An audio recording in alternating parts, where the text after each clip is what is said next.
So today we're going to unpack a really ancient framework that's all about finding some clarity, some quiet in our crazy, noisy world. And look, if you've ever felt like your brain is just spinning out of control and you can't shut it off, this one's definitely for you. Here's how we're going to break it down. First, we'll look at this idea of a three-part self.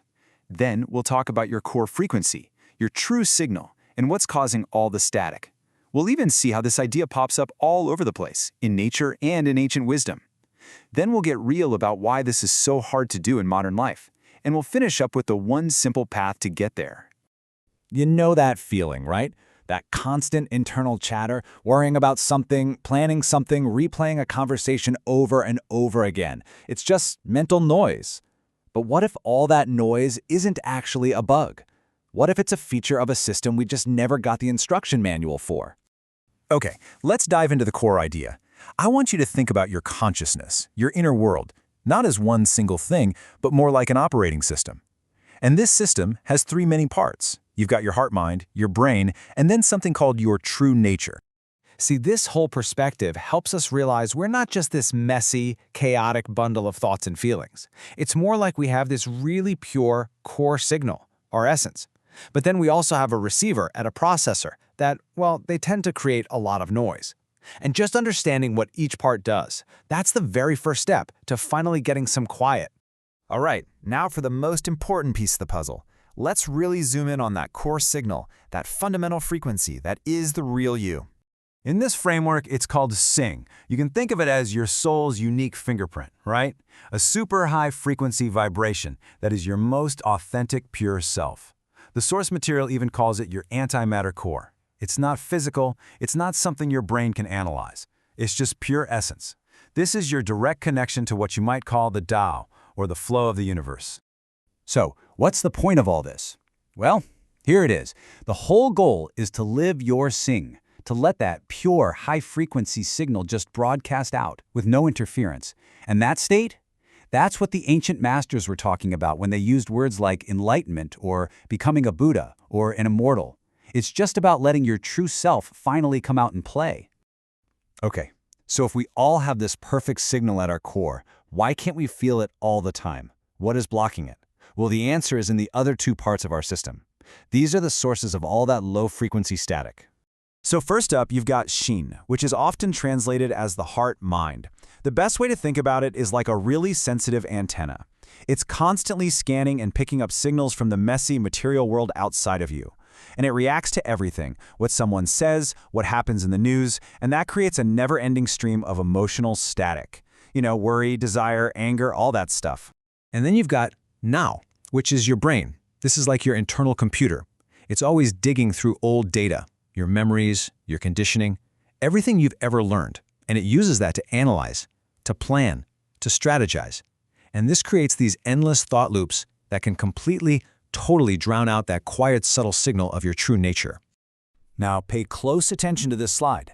This right here is the absolute key to the entire system. These four characters, Sing, Sheng, Xing, Mia, it's like a formula for consciousness. It literally means the moment the heart-mind, the Sing, rises up with a strong feeling or worry, your true nature, your Xing, automatically gets shielded. It just vanishes from your awareness.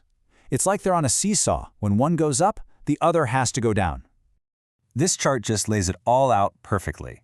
You've got your Sin, the emotional receiver, and your Now, the analytical brain, both creating tons of interference. And then you have Xing, which is the signal itself with zero interference.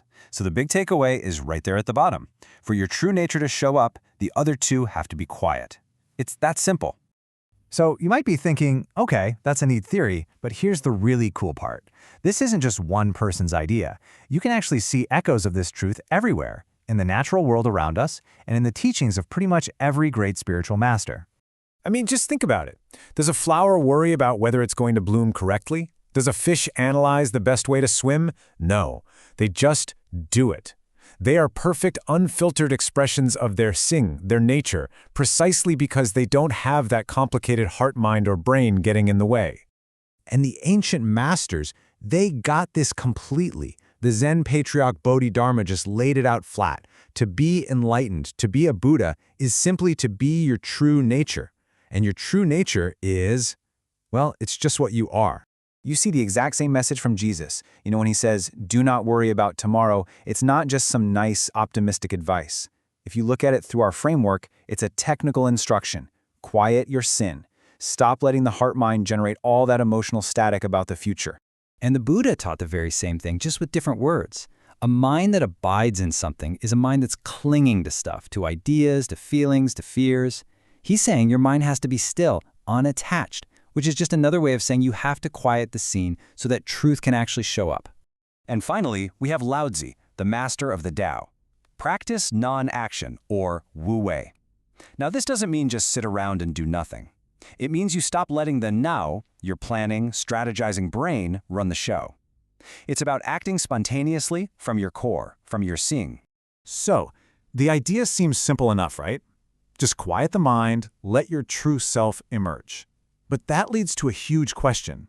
If it's so simple, and if all the great masters were talking about it, why does it feel pretty much impossible for us to do today? Well, according to the source material, the odds of actually achieving this state of quiet clarity in our modern world are staggering. Less than 1 in 10 million. And that number isn't there to discourage you. It's there to show you the massive scale of the challenge we're up against. So what makes it so hard? Well, there are a few big reasons. First, our whole society is basically designed to turn our shin and now up to 11. We're rewarded for planning, for competing, for reacting. Second, most of us were just never taught this framework, so we try to find ourselves using the very tools, our emotions and our intellect, that are covering up our true self in the first place. And third, it's just really hard to find clear, simple guidance on how to actually do this. So, where does that leave us? After understanding the whole system, the problem, the challenge, what's the actual instruction? What do we do? Well, the answer is beautifully and maybe even a little frighteningly simple. Live without heart, live without brain. Now, of course, this doesn't mean you should become a cold, unfeeling robot. Not at all. It's a pointer. It means to live without being dominated by those reactive emotions and that constant mental chatter. It's a gentle instruction to just let go of the static. Stop feeding the noise. And if you do that, the clear signal of your true nature has no choice but to emerge. And that's really the thought I want to leave you with. This isn't about flipping a switch and becoming enlightened overnight. It's a practice. So, just for today, looking at your own life, your own internal noise, what's one little piece of static, one recurring worry, one mental loop that you could just decide to turn the volume down on?